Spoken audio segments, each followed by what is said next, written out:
রাজশাহীতে জামায়াতের নির্বাচনী গণসংযোগ। বাংলাদেশ জামায়াতে ইসলামী রাজশাহী মহানগরীর রাজপাড়া থানার উদ্যোগে নির্বাচনী গণসংযোগ অনুষ্ঠিত হয়েছে। বৃহস্পতিবার বিকেলে ১০ নং ওয়ার্ডের বিভিন্ন এলাকায় গণসংযোগ করেন জামায়াতে ইসলামী মনোনীত রাজশাহী ২ আসনের সংসদ সদস্য পদপ্রার্থী অধ্যাপক ডক্টর মোহাম্মদ জাহাঙ্গীর।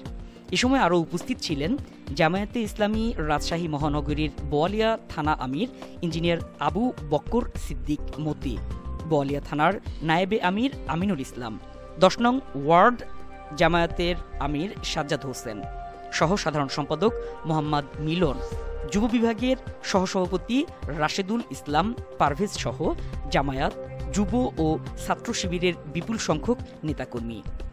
এই গণসংযোগ অনুষ্ঠিত হয় কলাবাগান, হেতেমখা ছোট মসজিদ ও জাদুঘর মোড় সহ আশপাশের এলাকায়।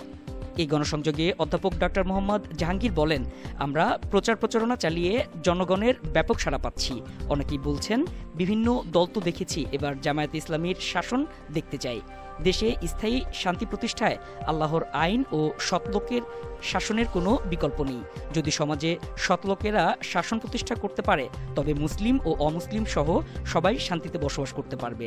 এ সময় তিনি আরও বলেন, যুব সমাজ এবার দাঁড়িপাল্লায় ভোট দেবে। ন্যায় প্রতিষ্ঠায় দাঁড়িপাল্লার বিকল্প নেই।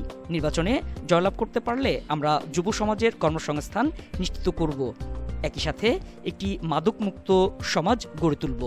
মাসুম আল ইসলাম, ডেস্ক নিউজ, সময়ের কথা 24।